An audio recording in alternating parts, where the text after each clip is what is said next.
I want you to say why you wanted to rear me as a black person and not a biracial person.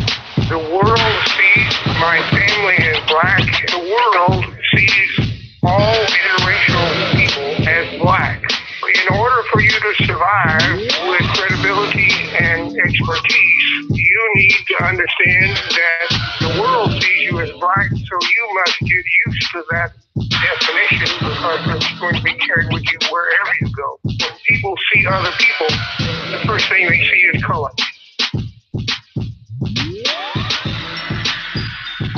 Welcome to One Drop Elopes with me and Moses. I'm your host, Benita Onset. One Drop Elopes is my constructive response to this. Apologies. One Drop Elopes is my constructive response to demystify and replace white supremacy with a just system. One Drop Elopes is a weekly broadcast on Intellectual Radio that streams live every Sunday at 12 noon Central. For unaware listeners, One Drop Elopes is not just an entertaining radio show. It's a model that on each and every show educates and equips our people to utilize their gifts in a constructive manner. Therefore, One Drop Elopes will showcase and be a collective archive of Black folk who are actively doing their part to pursue justice via a wide array of perspectives, discussions, and presentations. The chief sponsor for One Drop Elopes is Benita's Homemade Things. Email Benita at benitaoffset@gmail.com to place an order or for more information. Today in the studio, we have my good warrior brother, Dre. How you doing, Dre? Oh, great. Peace to the Black family. Dre said he's doing well. Well, hallelujah. And as we do at the end of the month in our usual and normal fashion is to discuss Neely Fuller's book. And we have brought today both the word guide and the code. So here's the code for those people who are paying attention, listening on Facebook or on YouTube. And what we're going to discuss today is each and every time you hear me say it in my opening, you hear Moses say it in the breaks, the constructive response. And so what we want to do today is give you all examples of what responding constructively would look like or sound like. So let's just get into it, my brother. You ready? No doubt. All right. So Neely Fuller, he has the 9 areas of activity. So we're going to go through first to get started. We're going to define how Neely Fuller defines. Well, I'm sorry for all the noise. I apologize, you all. For what we're going to do is I got some feedback. Okay, thank you, Earl. Earl's on point today as usual. We're going to give Neely Fuller's definition of constructive so we'll know where we're working from. And then we also will discuss, we'll take the 9 areas of activity and we'll give an example for each area of activity, how best we can respond constructively. Dre and we had an awesome discussion earlier about this. And so I think that I expect this to be a really good conversation. I'm a little excited. Okay, here we go. Constructive. Use this word in a manner that describes or identifies thought, speech, or action that best helps to promote the production of justice, balance between people. I don't know why anybody would try and call me at this time. So I think maybe what I gotta do is put my phone on silent. Okay. Putting the phone on silent, trying to anyway. Well, anyway, I'll start over. Use this word in a manner that best describes or identifies thought, speech, or action that best helps to promote the production of justice, balance between people, or correctness, balance between people, creatures, things, etc. Also use the word constructive to mean thought, speech, or action that helps to replace white supremacy, racism with justice. Study the ways that others use this word. Ask questions. Constructive for whom? Constructive how? Constructive in order to accomplish what? Everything said and everything done is either constructive or non-constructive. Okay? Yes, All right. So, and when we get started, what we're doing is we're going to start with the 9 areas of activity. The first one is economics. So, my brother, can you give us an example of economics? Pertaining to Neely Fuller's thing with construct. Okay, look, there's this, I had asked other people on Facebook, right, to give me some examples. And this one brother gave the example of, he said that a long time ago, where he used to live at, right, they had started a Black Chamber of Commerce, a Black Chamber of Commerce, right? And so at the Black Chamber of Commerce, he wanted it to be there to support the Black people, all the Black businesses. But he let the person who was starting it let people of all kinds of other races in. And then he said that there was a moment where they had on in the newspaper, they had a white mayor and like a Asian somebody like that claiming that they were the Black Chamber of Commerce. And it didn't help the people. It didn't serve the people. And he had said to the fellow who started it, he said, why would you start this? They don't have, their mission is not the same as our mission, right? And why are you letting all these other people in? Then he said that fast forward to today, they went through a different name. It's not called the Black Chamber of Commerce. It's like the Black Community Wealth or something like that, or Economic something division. But now they're being more successful because they actually are doing the opposite. Right? Like they now are making sure, even though he said some are, from the nations, some are Christians, some are this, they all come from different faiths. One of the things that they do is they make sure that they sat down together and they said, this is going to be a Black first mission. And we're going to make sure that what we do it to help our people. Right. So that was just, I guess, one example of a constructive response for economics. But can you think of anything else? We have to get to the place where we are not scared to be Black and say Black, because everybody else says what they are and they mean what they say. So when it comes to certain issues, I'm always believing that we need to put Black race first, of course, and continue our mission only in the Black way. I don't believe it should be every other race because they don't have our struggle. So I don't believe we should allow so many other races to get in on our struggle all the time. And it seems like no matter what happens, we allow other people to come in. And that's why we never accomplish what we set out to do, because too many other people, when they come in and they throw our perspective off, because now they want us to do it this way or say it's multiracial or whatever. And that does not speak to our narrative. And our narrative is what we've went through. We as Black folk need to create something for Black folks, by Black folk, and be conducted by Black folk and continue that lane, and not always share. I don't want to say it like that, but kind of like Malcolm X was like, I'm not anti anything, I'm just pro-Black. Yes. And be comfortable and happy with that. Right. And that's definitely a constructive response when dealing with the money. Also, I'm reading another book. I don't believe it's written by a Black person, but I think that we can learn from just about anybody, right? We're not even in a financial position to even have such dialogue as far as money is concerned. We are the biggest consumer. And the word consume means to be eaten.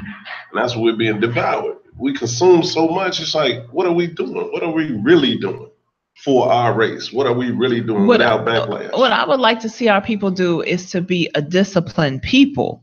And I think that part of, I really agree with this man's definition. His name is Scott Peck. He's a psychiatrist, and he wrote this book called The Road Less Traveled. That's why I brought it in today. But his definition of discipline, and I don't know where he originally got it from. I wouldn't be surprised if it's one of us. But one of the things that he said is that there are 4 different tools that you can use to be disciplined. 1 is the delay gratification. 2 is accept responsibility. 3 is to dedicate yourself to truth. And 4 is balance. And I think it coincides really well with what Neely Fuller is asking us to do as far as being constructive. So if we can be both a disciplined people, and he said these tools, these are things that we're taught when we're a child. Like these are things that we're taught during, grade school, like being honest. You taught that as a child. Integrity. Most definitely. I believe we need to really look at ourselves more than anything and look at what is our mission for our people, and not continue to let other people tell us what our mission should be. We need to know what our own mission is and establish that and stay with the task and stop being so, the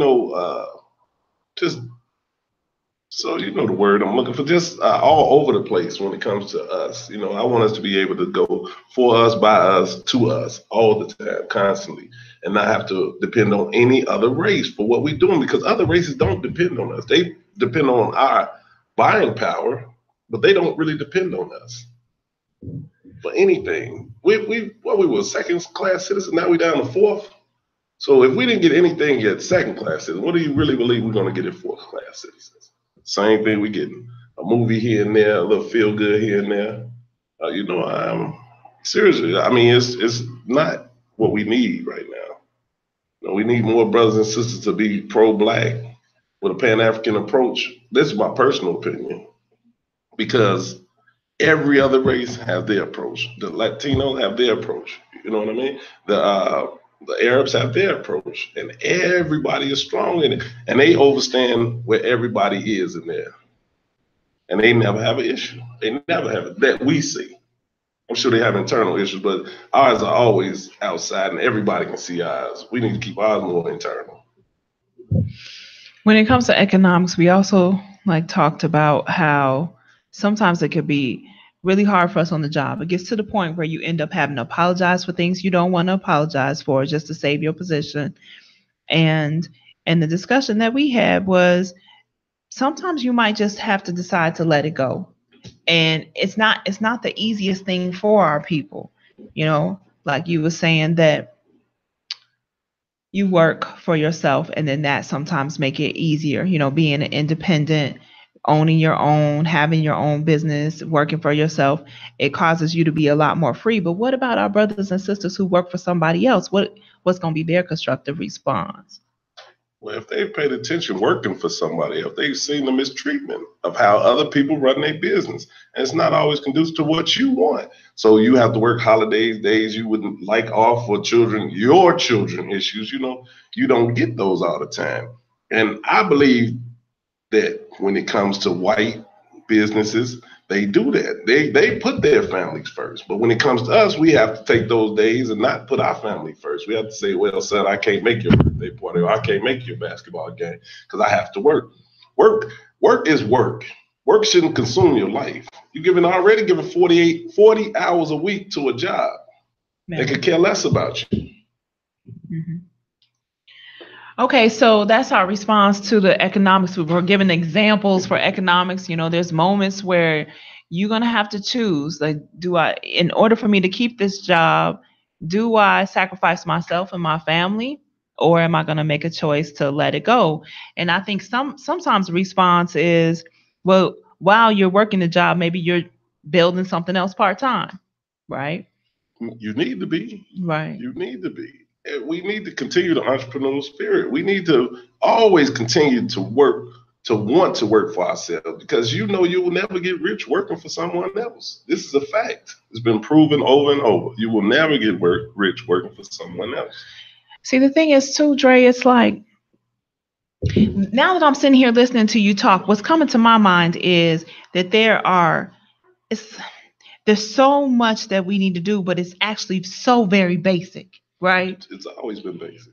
The problem is, it's like, in order for it to work, we all, not all of us, but a bunch of us, a whole lot of us have to get together and do it all at the same time. And I think that's part of the struggle. Like you were saying, so many different people getting together to go watch Black Panther. And if all of those dollars was put together at the same time towards something else, then that could have been the come up or the start for us. Something in our hood. All that money we spent, and I'm sure a lot of white people spend money too, but I'm saying all that money we spent on outfits and face paint and warrior looks, and I don't want to seem like I'm against the movie, but I'm more for our people than the movie is for our people.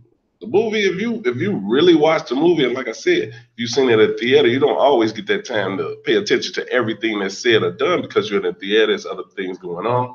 But when you get the time to sit down and really, break that movie down, it's a lot of issues that's just hidden, and so like I said, subliminal messages that we overlooking because it's a Black cast and it's a Black director. But I'm saying, who's funding that, and where's that money really going? It's not coming to us.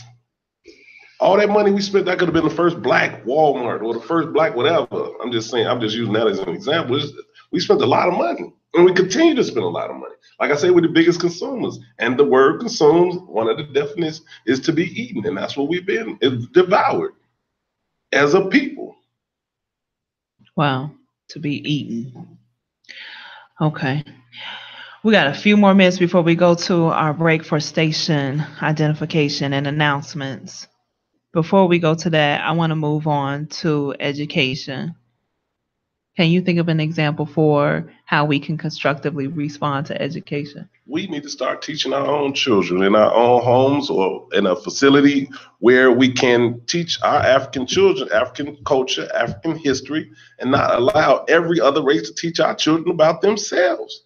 It's a problem. We're going through things that other races don't go through, because you're going to have a Korean teaching Korean children. You're going to have a white teacher teaching white children. We need more, not that it's not enough black teachers, but they need to have a format where they can teach or school, criteria that they can teach our children outside of the lines. They're not teaching them African history. It's a Black History. They say it's Black History Month, right? 1 month for Black history, and all year we're dealing with white history.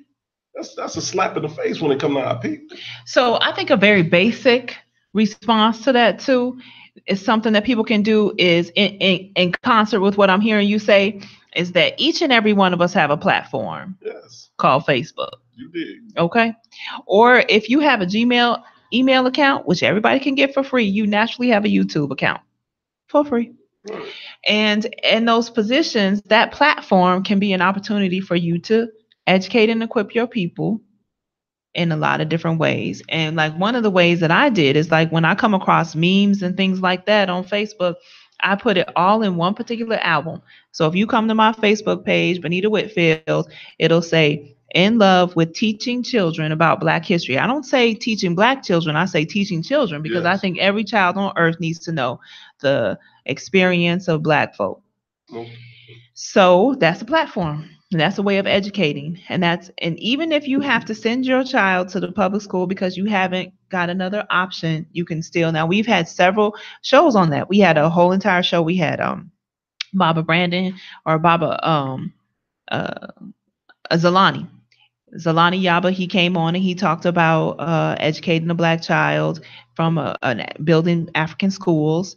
We also had on our Black Love show, we had talking, that was on 2018. Dominique, he came on and he said that the things that we have to do is exactly what you're saying, Dre, is that we must start with building culture within ourselves. We got to start there. Like if you don't know yourself and you don't love yourself, it's going to be very difficult for you to, like you said, be even comfortable saying, hold on, no, I can't accept that. Exactly. And be prepared to go home. Be prepared to lose that job. It's okay. Because believe me, it'll be another door open for you. But see, one of the things that you also shared with me that I think is really important for us to share with the people is you said when you let a job go that wasn't right for you, then there was something else there ready for you. It always will be. You said the Creator found a way for you. Most definitely will continue to find a way for you, because it's not a one-sided universe. It's multiple sides. So anything that goes on, you lose a job, you think you can't get a job. You know what I mean? So it's like we so stuck in these positions, and I understand people have families to take care of. And I'm not saying lose your job just for the sake of losing your job, but I'm saying if it's something that you need to stand up for, be prepared to lose that job and not have a problem with it, and know that the Creator will make a way because you stood up for what you believe in. So back when it comes to economics, we also have to not consume everything, not spend up all of our money. Just because you got the paycheck don't mean that all has to be gone next week. It don't have to all be gone. Pay attention to the obesity rate. We got to figure out ways, or you don't have to go out to eat every single time, right? You can pay attention to the consumption about our obesity rate and our dis-ease rate and our lack of water. And not everybody, but our lack of things that we do just for health. We're not even a healthy people. And it's acceptable because we've been mistreated so much. Like I say, you have facilities for everybody who's been through things. Trauma, sisters who been battered, they got battered houses. Where are the facilities for the Africans that have been mistreated for so long? Where are those facilities to get some help? We don't have those. And that's why we continue to be an infected people. And just like the great Marcus Messiah Garvey told us, we are people plagued with petty difference. We stay into it about the most pettiest things, and then we stand up for the stuff that don't mean a dang on thing. And I believe, as a whole, we need to just get stronger with being able to be on one accord, not having to choose sides, or not having to choose religion, knowing that it's race first. I don't have anything to do with your religion. Whatever your belief is, your belief. Just believe in our people. That's the only belief I want us all to have, is a belief in our people that we can do better and have more, and not continue to feed other races and send their children to school. Send their children for doctrine and everything. Their children set in life at 25. We still struggling with our children, trying to get our children to start paying their student loans back at 25. They set for life at 25. Back to economics. That goes back to my show from last week.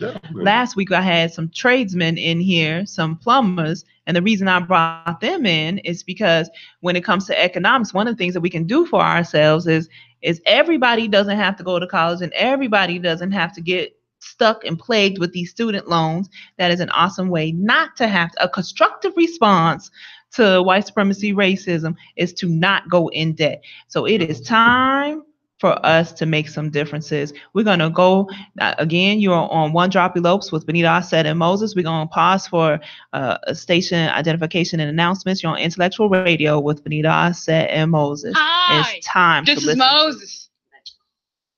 Thanks for listening to One Drop Elopes on IntellectualRadio.com, hosted by me and my mom. One Drop Elopes is a constructive response to white supremacy, which is racism. We want to see everyone free. One Drop Elopes' chief sponsor is Bonita's Homemade Things, where you can get scrumptious cakes, delicious cookies, and colorful hats and scarves. Join us every Sunday on One Drop Elopes on IntellectualRadio.com. 12 noon Sunday Central. Call in at 708-223-8953, 708-223-8953 to share your thoughts and opinions. Now back to our show.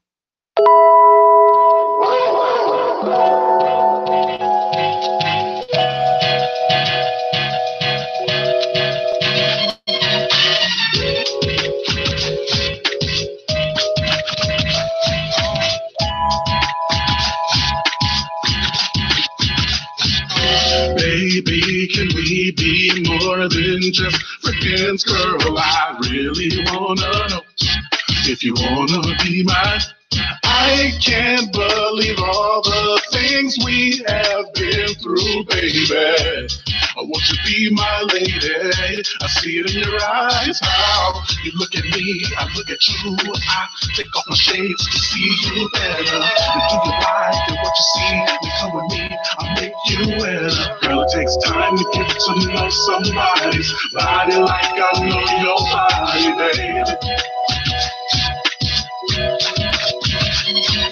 And all the times that I've been waiting for your love, anticipating, baby. You know, like I know, that no one puts on a show quite the way I do. They don't even have a clue. They see me when we be free to be you, free to be me. Can we just be happy? You're the only one I need, so I won't hesitate to compensate for all of the times that disappoint you. And don't be scared, I can't prepare to make all your fantasies come true. Girl, it takes time to get to know somebody's body like I know your body, baby. And all the times that I've been waiting for your love, anticipating, baby.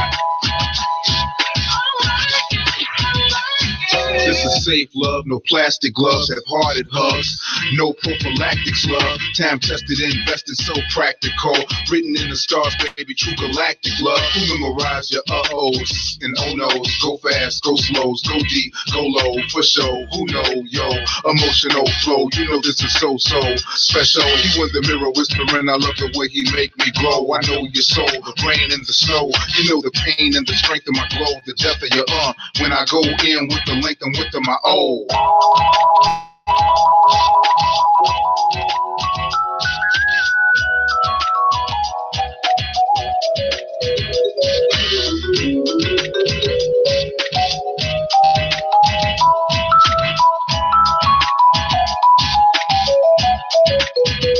Girl, it takes time to get to know somebody's body like I know your body, baby.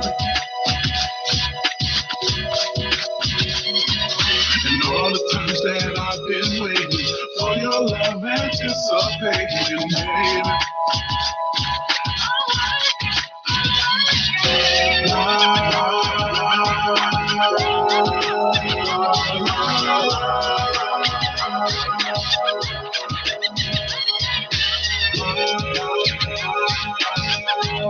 Hey,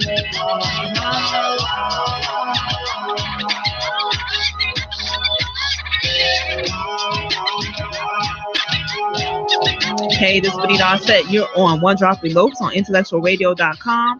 And I am your host, Benita Offset, with me and Moses. We're here today with our brother, great warrior brother, Dre, and he's always dropping that knowledge, so I had to drag him up. Well, I didn't really have to drag him. He came pretty nicely. And so thank you so much, my brother, for joining us today. And we get so passionate off the air talking about all kinds of things, but we want to try and share some of that with the people. So let's give them some. We were just talking about the entertainment piece, one of Neely Fuller's 9 areas of activity. So how can we encourage our brothers and sisters to respond constructively when it comes to entertainment? Like I told you on several occasions, there's no such thing as entertainment. Everything has a political agenda. It entertains you and gives you a feel good, but what's really there? What's really the subliminal message? Even in the particular movie, not just Panther. I don't want to just stay on Panther. Every other movie, it has to be green lighted by somebody. Who green lights it? A Jew in Hollywood. And it's only if it meets what he thinks it needs to say to us. How is it we have everybody speaking to us? They can't keep speaking to us. They can't keep speaking to us about us. We need to speak to us about us.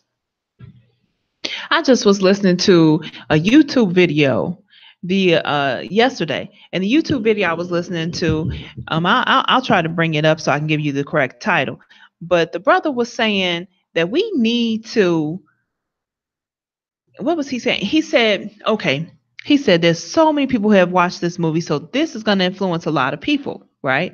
Not just like you said, the Black Panther, but just Marvel comics in general, for instance. And so he was taking like the Captain America Civil War, and he was decoding that for the people and breaking things down. And he said sometimes when he goes through decoding, he doesn't even think the writers of the movie or those who put the movie out even truly know the decoding. He said that he feels that those images sometimes are subliminal in negative ways against us to hurt us, but also they are subliminal messages from the creator to teach us things. So we need to be able to utilize it. So what we can do, that I guess that brother was giving us a constructive response on how to utilize entertainment as a way not to harm us, but to help us. Well, we have a great brother that breaks down our movies, a brother Jose.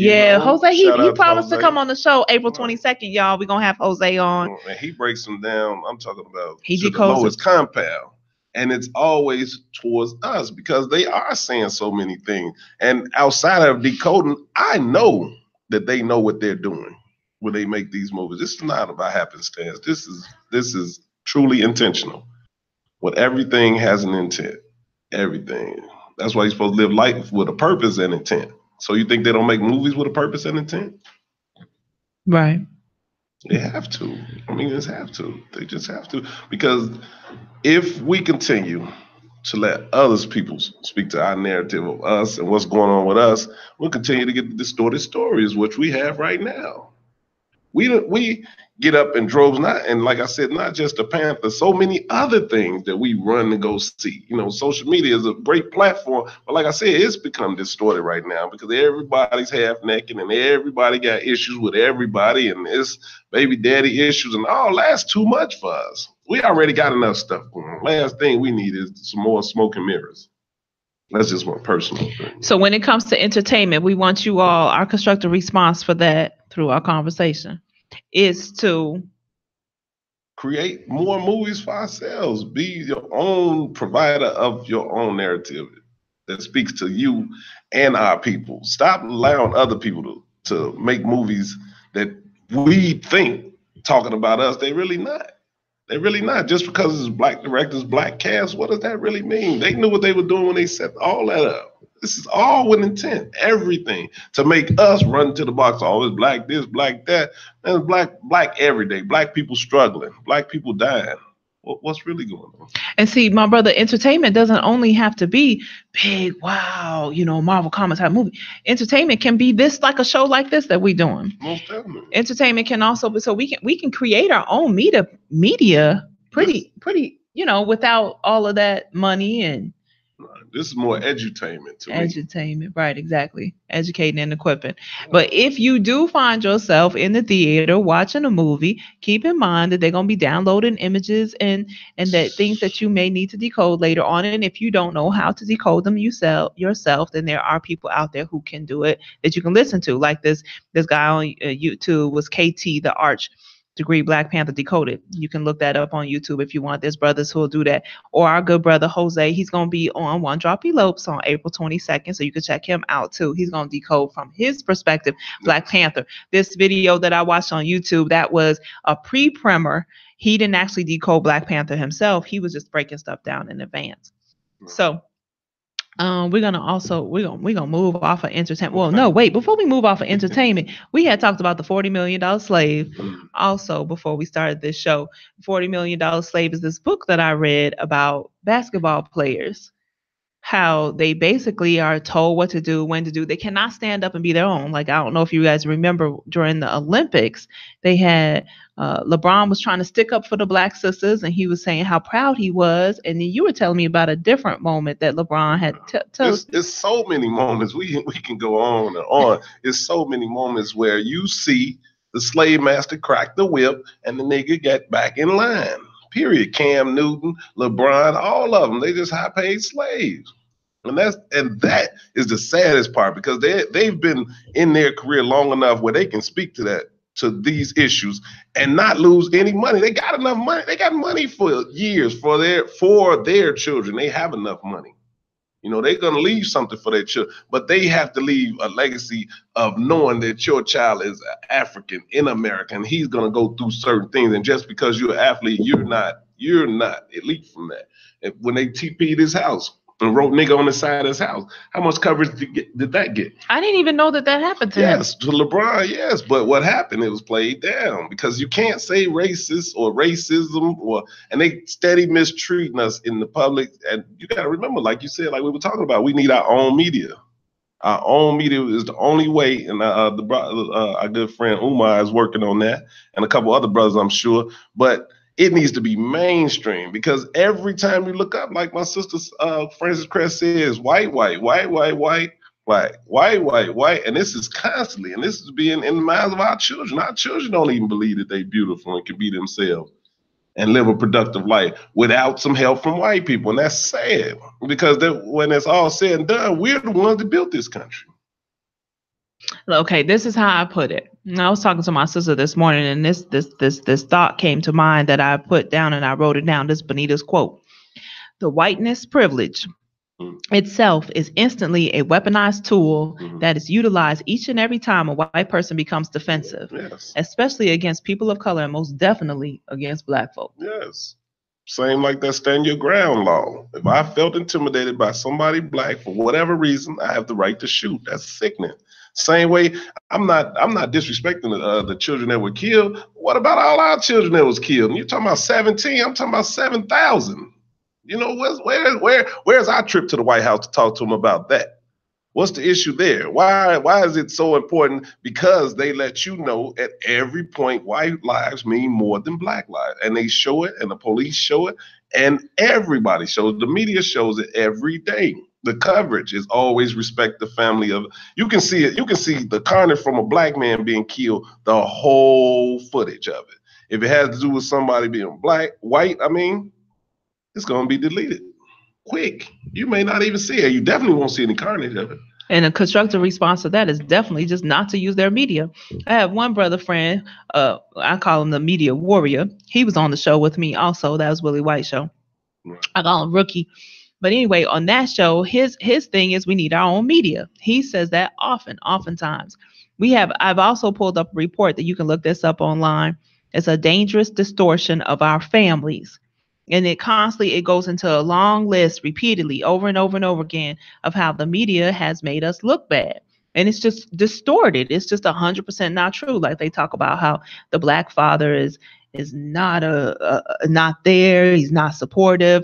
But the research says that the black father actually does more than the white father does. Well, you already know. My son lives with me. Mm-hmm. So it's just me and my son. So you know how I feel about that. You know that's crap. You know, and I'm up at the school. I'm taking him to school. I'm feeding him at night. You know what I mean? Because I'm his father, and that's what he needs. That's what our young black men need. They don't need to be taught how to be a man. They need to be around a man and see it for themselves and understand what it is to be a man. And man means responsibility, son.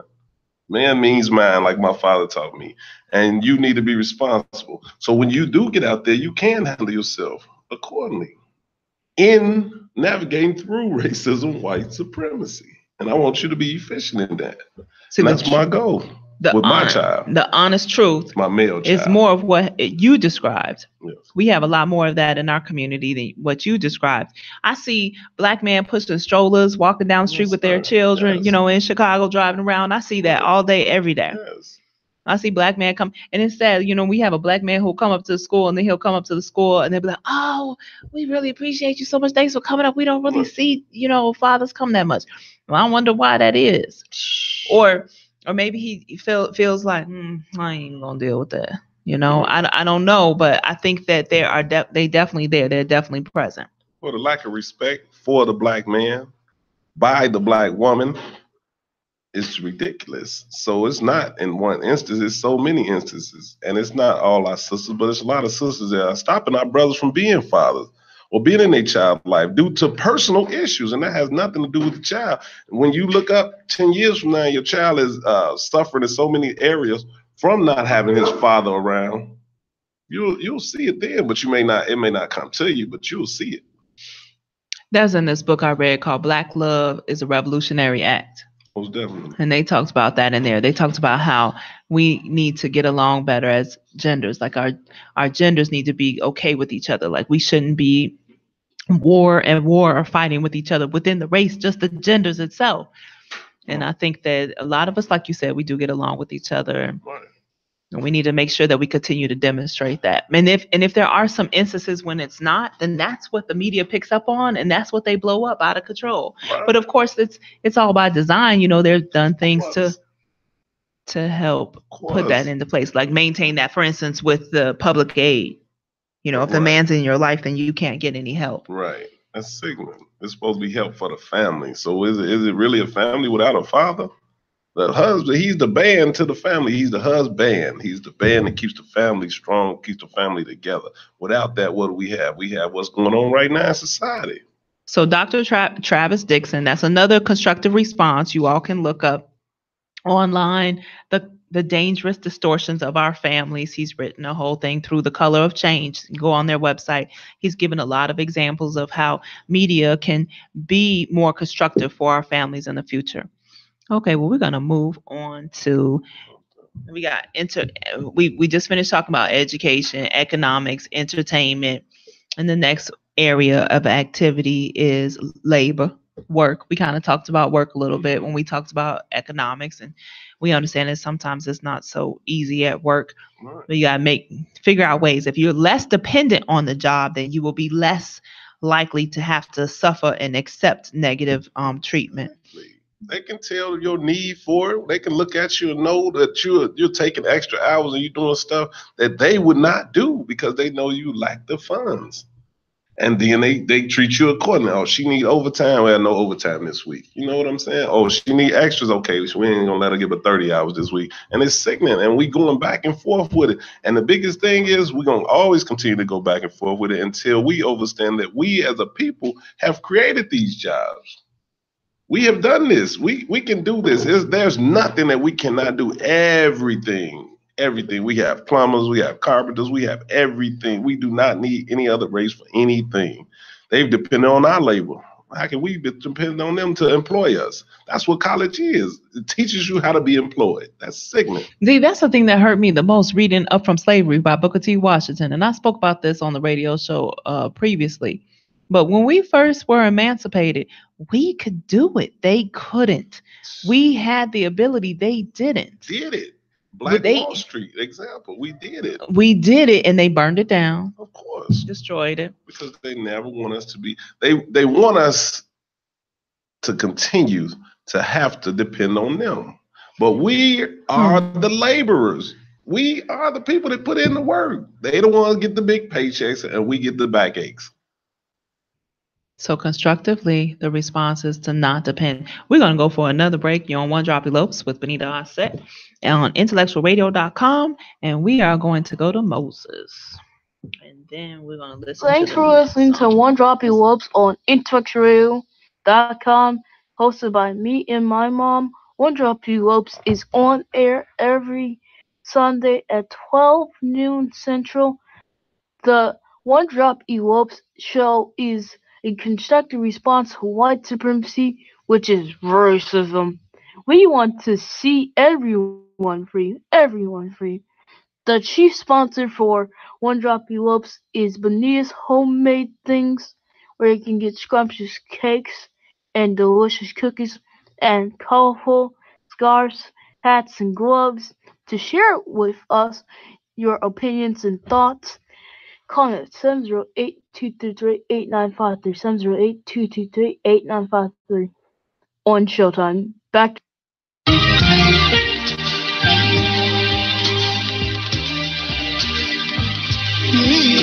This is June.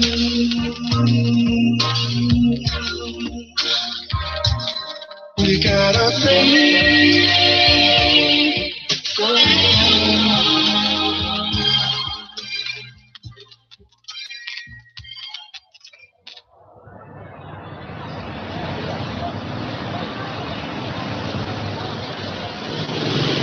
It was a long day, I was at the job paying dues. She was working part-time, going back to school. I tried to approach her, but the time wasn't cool. The energy is off, so I played it all smooth. And she was like the mild type who lived by the rules. I lived on the edge, looked at life like a jewel. I lived in the hood, her demographic was rude. She probably never understood inner city blues. Later on, I bumped into the girl like, ooh, may I have a minute, we could talk about you. She smiled at me, said, what's really good with you? Cause I'm not the type about the games, boo. And I said, cool, baby girl, look at you.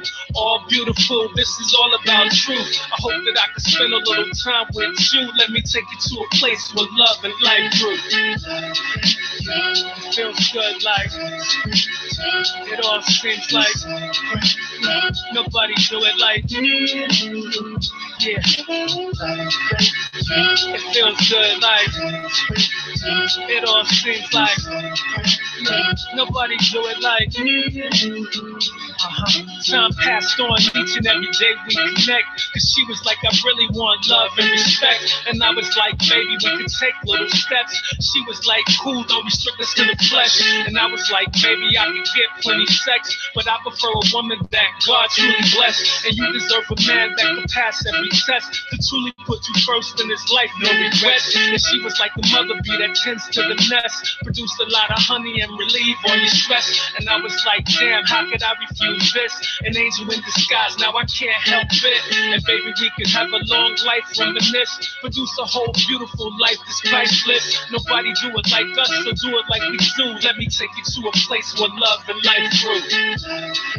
It feels good, like it all seems like nobody do it like yeah.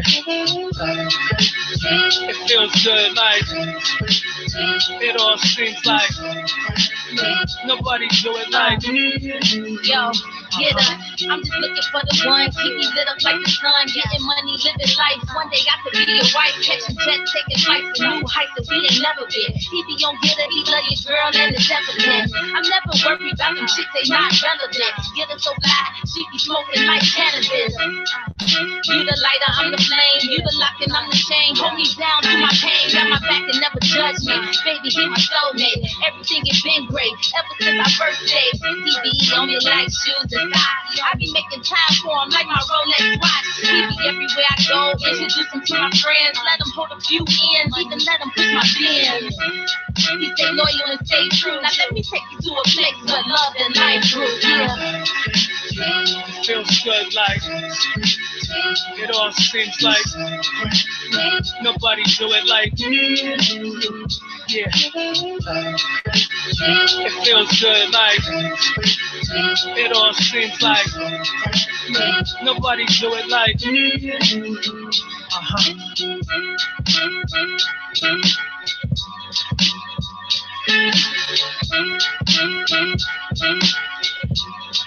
Hey, this is Benita Arset. You're on One Drop Elopes on IntellectualRadio.com with me and Moses. And we just finished listening to our good brother Draz. He made that song Loving in Life. We also had, before him, the last song was Time by my good brother Charles. He called himself Love Dog. Both of those brothers you can hear on SoundCloud. And they are people I know, people that are like really dope brothers. I was in the studio with Draz, and he just so smart. He can like just write his rhyme down right quick, and then he could jump in the studio and put it all together. And it's just, and we have so many talented, awesome people in our atmosphere.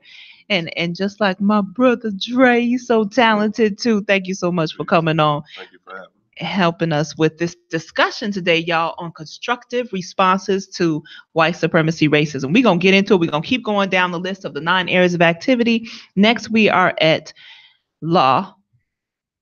And one of the things that we face a lot as people of color is running into the police or the government or the law, right? Mm-hmm. So what do you think, Dre? A constructive response to dealing with law?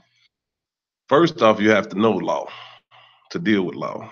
And law is, of course, constantly changing. So when it comes to law, just be familiar with what's going on and be familiar with your rights. And don't give them any probable cause. Have what you need. Give it to them when they ask for it. But the thing is, you are still grown. And don't accept any type of mistreatment, any type of disrespectful overtures, anything. You are still a grown person. And you need to let them know. 9 times out of 10, you're going to be older than that officer.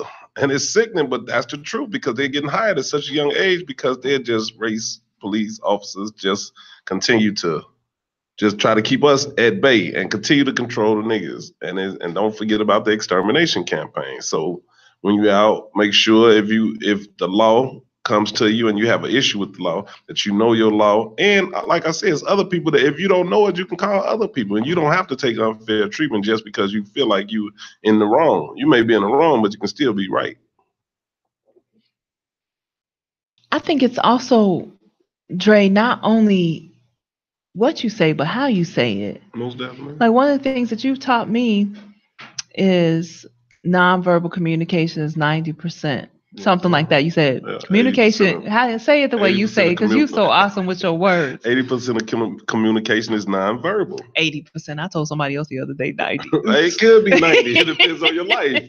But the thing is, this communication is so nonverbal. So when he walks up to you, you can tell his demeanor. You can almost tell his attitude, the way his face looks. Almost, and that's a great discernment that we have as melanated beings, that we can see certain things, and our melanation won't deal with a lot of different things. So when someone comes to you and they are already hostile, you can feel that, and you want to defuse that. You don't want to escalate that. And at that time, if you feel the need, my personal thing is dial 911. If they feel like they're being too aggressive to you, you can always dial 911. They can't tell you what to do inside your vehicle. I had a brother friend of mine who used to be a security officer, or he also, I think maybe was a policeman at one time. And he had told us, he suggested putting your dome light on, especially if it's at nighttime, because if they can't see you, then they become scared and they perceive you. First of all, there was this meme I read, and they said that as long as Blackness itself is seen as a threat, you're always going to be unarmed. I'm sorry, I'm not saying it exactly the way I read it, but it's just your Blackness alone is perceived as a threat. So you're always armed. Exactly. You're always perceived as somebody who's armed because of that. So you have to keep in mind, okay, all right, I'm a Black person. He sees me as a threat instantly. So how do I make myself less threatening so that I can survive this moment? You'll never be less threatening, especially myself being 6'4", bigger brother. I don't even go through that. That's ridiculous. They say you're threatening if you got your pants sagging, which is sickening. But they said you're threatening if you're too heavy, if you're too dark. It's always something. But that just plays into racism, white supremacy. It's always something. And the bottom line is we need to be treated fairly. It does have nothing to do how you feel when you meet me. You could be intimidated because anything. You know what I mean? Because I went to a better school than you. How do you talk to the police officers so that you don't? Because you're just cool like that. You don't have any problems, do you, Dre? I can't say I don't have any problems, but, because I'm still a black man in America. But I minimize my problems. One, I'm not doing things to draw that attention to me. And when I do give them the proper respect, but I will not be disrespected. And that's just as a appointed official. And he's supposed to serve and protect us. I make sure they clear on that. But like I said, my personal thing is I hit 911 when they come up to the vehicle. And you can hear your 911 call on their microphone while they come up to your vehicle. Okay. All right. Well, let's move on. I think you've given the people some good constructive responses because I like to think so. Yeah, Neely Fuller says that, when it comes to power, we have immediate power, but immediate power is just you fighting back. And that's not always the best response, especially if you're trying to be constructive. So we're going to move on. You want to go to religion? Most definitely. We can do religion. Religion. Can you give us an example? Of constructive religion? White supremacy is a religion in all into itself. It's a culture in itself. So as we continue to everybody gravitate towards their own faith, I have no problem with anybody, whatever they believe in. But religion has always been created to separate us. If you ever notice other races, they pretty much have the same religion. They're not all set apart. Mexicans all believe in Our Lady of Guadalupe, the majority of them. I'm just saying. That's funny to me. A lot of Arabs, maybe Muslim. You got some Christian Arabs, but for the most, they all have the same beliefs. They kind of stick together. Yeah, most definitely in their religion. White people, Christianity, because they can control the masses through that. And if you continue to pick sides and go through different issues, you're gonna always have struggles. And see, people, Dre, people ask me all the time. They say, "Would you date somebody who isn't a Christian or something like that?" Right? Like they'll ask that question. My response to that always is, "It doesn't matter. I don't care what religion they're in." I don't even care if they're atheists, honestly. I mean, I would like for them to be spiritual. I would like for them to at least, be balanced spiritually.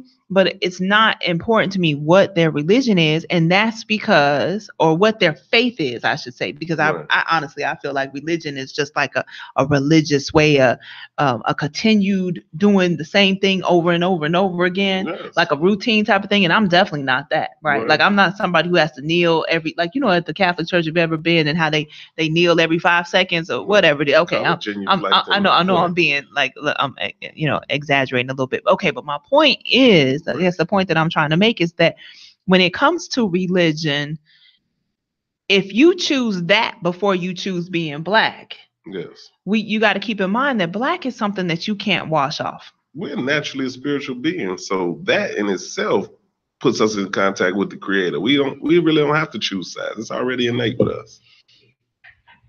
We just choose to pick a faith, and that's okay. And that's okay. Whatever faith you choose.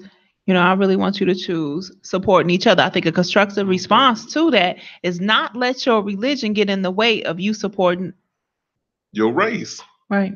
Other black people in the struggle. Yes. Okay, let's move on to sex. Uh-oh. Sex. He said, uh-oh. Why do you think he said, uh-oh?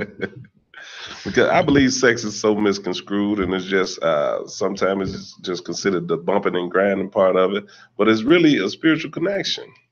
And that's why you really need to choose wisely who you lay down with and who you intertwine with and who you share your fluids with. I heard a video on YouTube.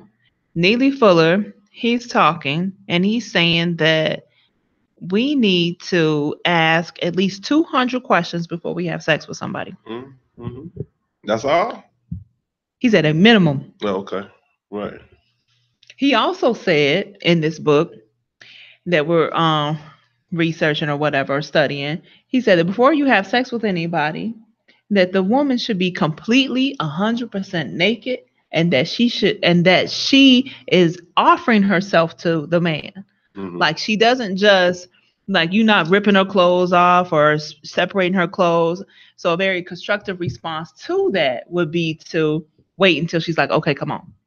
I believe everybody should be in agreement with sex, and I don't think it should be rushed. I'm not saying at certain times you might get a little excited and rush into it, but I don't. That think may it be should after be you rushed. are already like Right. been together for a while. Right. You're pretty familiar with each other. You're already in the middle of a relationship. But Right. I was also talking with my daughter this morning about it. My daughter was saying consent is a very fluid thing. It's happening always. Like, for instance, say you're really familiar with a person and you've been with that person for a lot of years, and then all of a sudden one day you choose not to have sex with them. Mm-hmm. So then that response to that might, you may say, I don't want to give you consent today. And that should always be respected. Definitely. And it should be the same for the male. Sometimes if the male say no, then he may be. He may not be in the mood for it at that moment. moment. She may immediately assume that he's stepping out on her, as opposed to just saying he's not in the mood, or he's just not giving consent. You know what I'm saying? It's a two-way street, and consent should be with both parties. Agreed. Absolutely. Most definitely. But I don't think it's also when we wanted to come to the area of sex, you and I, when we want to give constructive responses to how our people deal with sex, is not only the sexual act, right, of intercourse, but also the genders, like us getting along with each other, man and woman, like we had talked about. And did we talk about that online or offline? Probably offline. Okay, so we were talking about the Revolutionary Act, the Black Love being a Revolutionary Act book. And we were talking about how men and women need to really kind of get along with each other. It's mandatory. That's what's going on now. It's not enough getting along, and our children see that, which makes our children play both sides. And they need to know that the parents are on the same page. The same way with sex, you need to be on the same page if y'all gonna have intercourse. It shouldn't be the man feels some type of way, the woman feels some type of way. It should be. It's actually a communion. So at some point, you two have to be on the same accord to do that, or you would like to think. But my personal opinion when it comes to that, I think our people are over sexualized as a whole, through social media, through so many different platforms. And I think the whole emotion with love has been taken out of. It's not love making it anymore. Now it's considered, like you say, sex. You know what I'm saying? It was at one point a woman would say make love to her mind and her body. You know what I'm saying? Her mind instead of her body. Now it's just screw or whatever. And I believe it's a lot more to that. And I would like to teach my children that it's a lot more to that than just bumping and grinding, you putting it in, or she getting on. You know what I mean? I want them to know it's a whole act and how serious that act is, and the soul ties that are involved with that act. Sis. I'm just pausing because I'm thinking about so many other different things. When I did the Black Love show, I had shared with the brother Dominique, who's on the show with me, the thing that you shared with me some years ago.